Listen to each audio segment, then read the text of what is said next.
Se eu te perguntasse se é possível a gente andar nas duas direções do tempo, ir para trás e para frente no tempo, igual eu vou para trás e para frente no espaço, o que você me responderia? Eu não te diria que é impossível, eu te diria que é pelo menos improvável. O assunto do vídeo de hoje, galera, vai ser o tempo. Então presta atenção que tem muita coisa pra gente falar nisso aí. Para começar, eu queria te propor um desafio.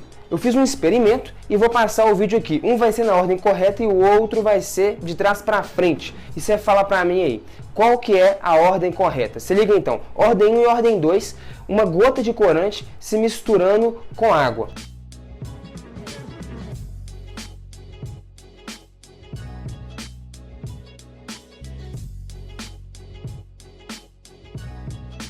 E aí, qual foi a ordem correta em que o experimento foi realizado? Tá, e você pode falar, isso aí é muito fácil, né? É óbvio que foi na ordem número 1. A gota de corante se misturando e se diluindo na água. É óbvio que a água, depois que já diluiu a gota não vai se rearranjar e se formar novamente. Beleza, pode ser. Mas se é tão óbvio assim, então se liga nesse outro experimento aqui. Mesmo esquema. Um é de trás para frente e o outro é a ordem correta. Fala pra mim aí, qual que é a ordem correta?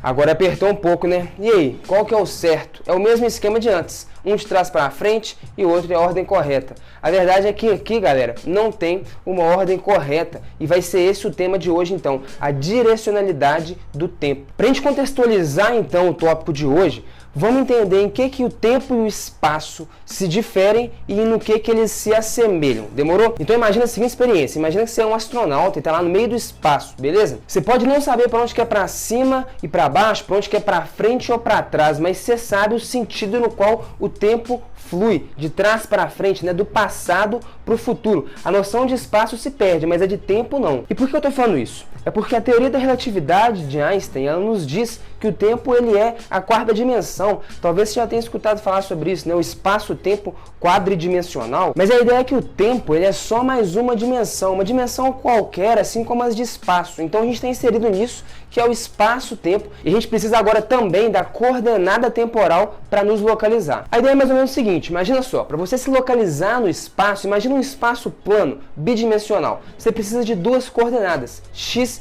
e y. Com isso você localiza um ponto. Porém, no espaço-tempo agora, eu preciso também da coordenada temporal. Você marca um encontro com alguém na rua X, esquina com rua Y, na hora T, não é isso? Então a gente tem três coordenadas para localizar algum evento, que é X, Y e T nesse espaço plano bidimensional. Então essa é a ideia, essa é uma representação possível do espaço-tempo. E a gente vê aqui o eixo do tempo aparecendo como um eixo coordenado, assim como os de espaço. E essa que é a ideia do Einstein, do espaço-tempo. Mas agora pensa só, o eixo X que está aqui, vamos supor que é o meu eixo horizontal aqui. Eu posso ir para trás e para frente no eixo X, não é? Eu posso ir no sentido positivo ou no sentido negativo. O mesmo vale para o eixo Y, eu posso ir para cima e para baixo, posso ir para trás e para frente. Mas agora e o eixo do tempo? O eixo do tempo eu não tenho essa liberdade, eu posso ir para trás e para frente no tempo, assim como eu vou para trás e para frente no espaço. Será que isso é possível? Então a ideia aqui é que o tempo, apesar de ser uma dimensão como qualquer outra, ele aparentemente tem um caráter distinto, que é o fato de que ele é unidirecional, né? Ele segue em apenas uma direção, ele não permite que a gente ande livremente nas duas direções dele, ele só flui do passado para o futuro de forma unidirecional. Mas por que isso acontece? Talvez você esteja aí pensando, pô, mas é assim mesmo, o tempo flui em uma direção e tal, sempre foi assim. Mas eu estou questionando isso por causa de uma coisa. As leis da mecânica e diversas das leis da física, elas possuem simetria temporal. Tá, mas o que isso significa? Pega lá aquele vídeo da Terra orbitando o Sol. Por que você tem dificuldade de me responder qual que é a ordem certa e qual que é o vídeo que está de trás para frente? A ideia aqui é que a lei da gravitação, ela tem simetria temporal, ela é reversível no tempo. O que isso significa?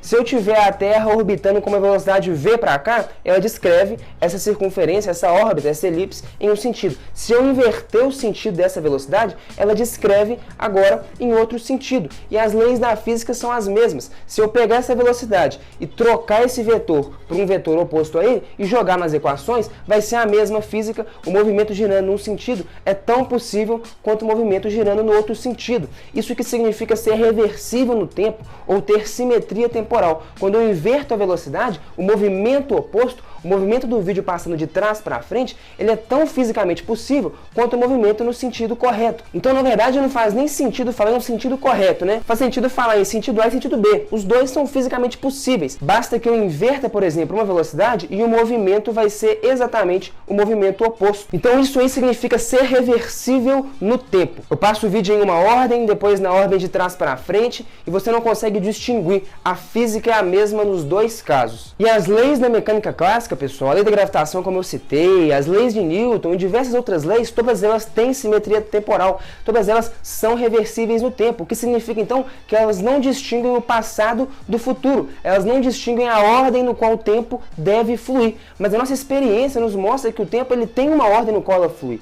E aí, como que fica isso? Por que então que ele flui em apenas um sentido? Ou por que ele pelo menos aparenta fluir em apenas um sentido? Uma pergunta que surge aqui é justamente a seguinte: por que se eu pegar então a experiência da gota de corante se diluindo em água, por que se eu inverter, se eu passar o vídeo de trás para frente, nos é um pouco estranho? A gente não acha que vai ser fisicamente possível, assim como foi com a Terra orbitando o Sol. O que acontece aqui? Porque eu não posso pegar uma água com corante diluído e todas essas partículas de corante se rearranjarem para formar novamente a gota de corante. Por que isso não acontece? Se as leis da física são reversíveis no tempo, de fato, esse movimento não deveria ser fisicamente plausível em uma ordem tanto quanto é em outra? Sim, deveria. E na verdade é. Pega essa experiência.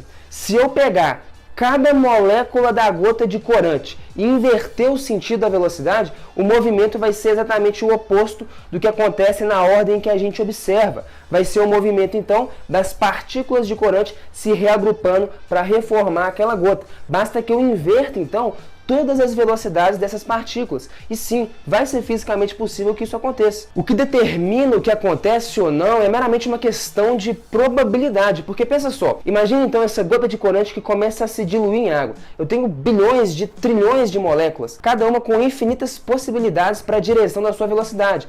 Uma molécula pode ter a velocidade apontando para lá, para cá, para lá, para qualquer lado. Então, para que a gente visse na prática o movimento acontecendo em ordem inversa, eu precisaria que cada uma dessas bilhões de trilhões de moléculas invertessem simultaneamente o sentido das suas velocidades. Para que isso aconteça é altamente improvável. Eu preciso então que essas bilhões de trilhões de moléculas, por mera questão do acaso, em um mesmo instante, invertam simultaneamente aí as suas velocidades. Para que isso aconteça é altamente improvável. Pensa só, se eu tiver 1 mol de corante, eu vou ter 6 vezes 10 a 23 moléculas. Então eu precisaria que cada uma dessas aí, no mesmo instante, invertesse o sentido da sua velocidade para que eu visse o movimento acontecendo exatamente na ordem de trás para frente, né? Exatamente no oposto do que a gente observa. Então isso é muito improvável. Então essa aqui é a ideia. Eu precisaria dar essa sorte de que isso acontecesse para que eu conseguisse observar na prática esse movimento acontecendo de trás para frente. Então o fato aqui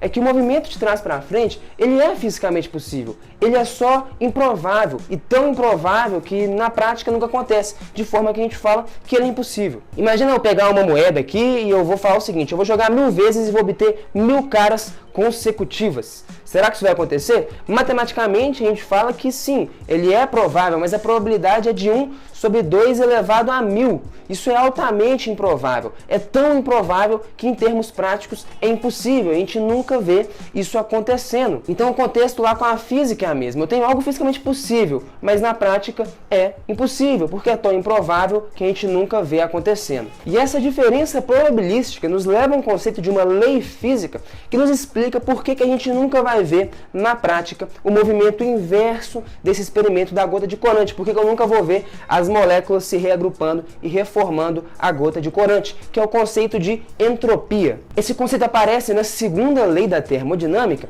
e a entropia a gente pode entender basicamente como a desordem de um sistema. Essa lei fala que a entropia de um sistema tende sempre a aumentar. Então, ou seja, a desordem, a bagunça, a desorganização de um sistema tende sempre a aumentar. Então vamos observar o nosso experimento com a gota de corante. A gente está indo de um estado altamente ordenado, que é todas as moléculas e partículas da gota de corante reunidas em um único ponto, para um estado altamente desordenado, em que essas partículas começam a se diluir e a se espalhar. Para eu observar o movimento na ordem inversa, eu ia de um estado altamente desordenado, que é uma partícula de corante em cada canto daquela porção de água diluída, se rearranjando e indo para um estado altamente ordenado, ou seja, a entropia do sistema ia ter que diminuir, a desordem ia ter que diminuir. Por isso que isso não acontece. Os movimentos naturais sempre acontecem de forma que a entropia aumente, que a desordem aumente, e não o contrário. Mas perceba bem, essa lei ela tem um caráter não determinístico, como a segunda lei de Newton,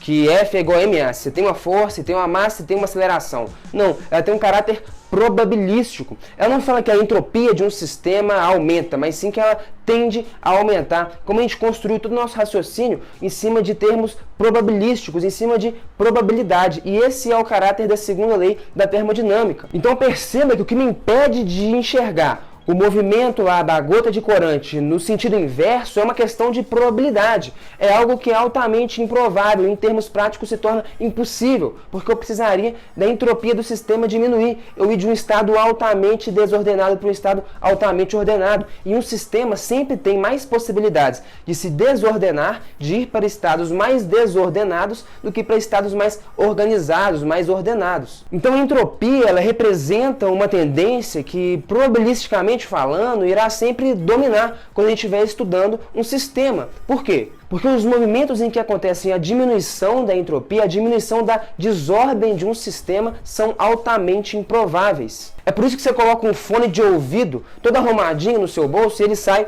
todo bagunçado, né? Você poderia colocar ele todo bagunçado e tirar ele todo arrumado? Até poderia, né? Mas existem muito mais maneiras, muito mais possibilidades dele se desarranjar e dele se embaraçar do que dele se organizar, né? Ou seja, a tendência natural é que ele se bagunce, que a desordem aumente, que a entropia aumente. E agora já surge um conceito de direcionalidade do tempo que não existia antes na mecânica clássica, que não distinguia passado de futuro. Agora surge um conceito de seta do tempo, ou seta do tempo termodinâmica, que fala que o futuro é a direção na qual a entropia tende a aumentar. Então aqui a gente vê que a segunda lei da termodinâmica está intimamente ligada com o conceito de tempo, que antes era um pouco obscuro, como a gente observou com os estudos da mecânica clássica. A gente tinha leis que não distinguiam o tempo, que eram reversíveis no tempo, que tinham simetria temporal. Mas agora não. Agora, a segunda lei da termodinâmica me mostra movimentos que em determinada ordem não podem acontecer, ou pelo menos na prática não acontecem, porque são altamente improváveis. Então a gente não tem essa liberdade de ir para trás e para frente no tempo, assim como a gente vai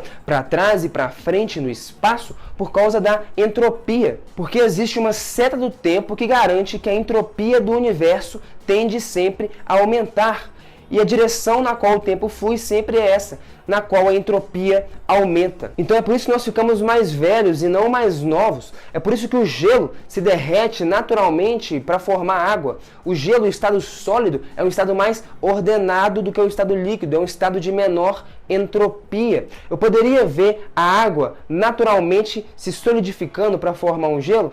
Até poderia, mas isso é altamente improvável. Esse movimento acontece numa direção na qual a entropia diminui, e isso na prática não acontece. É por isso que você tem que arrumar sua casa, né? Fazer faxina. Você não precisa fazer a bagunça. A desordem acontece naturalmente. Então a segunda lei da termodinâmica tem uma lírica extremamente irônica. Ela nos mostra que a diferença entre passado e futuro é uma mera questão de probabilidade. Me lembra um pouco da escrita do Machado de Assis, que ironiza, que chega a quase zombar com a cara do leitor.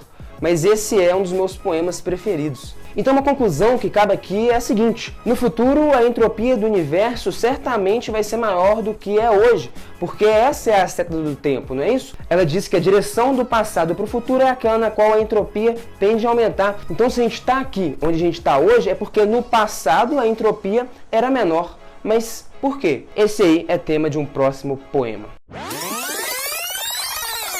Se eu te perguntasse se é possível a gente andar nas duas direções do tempo, ir para trás e para frente no tempo, igual eu vou para trás e para frente no espaço, o que você me responderia? Eu não te diria que é impossível, eu te diria que é pelo menos improvável. Galera, a gente encerrou aqui agora mais um vídeo do Sarau. Se você não conhece esse quadro, é um quadro em que eu pego equações e tento analisar a lírica delas, o significado delas, sem se preocupar muito com a matemática, mas sim com o que elas têm a dizer sobre o universo no qual a gente está inserido, beleza? Se você gostou desse vídeo, galera, por favor, compartilha aí, se inscreva no canal, isso ajuda a gente demais. Se você compartilhar esse vídeo com 2, 3 conhecidos seus que possam se interessar por esse assunto, já vai ajudar a gente muito, beleza? Então é isso aí, galera. Eu vou deixar minhas redes sociais aí na tela, caso vocês queiram acompanhar mais de perto o nosso trabalho. E é isso aí, muito obrigado pela atenção, muito obrigado por ter assistido até aqui, valeu, até a próxima e fui!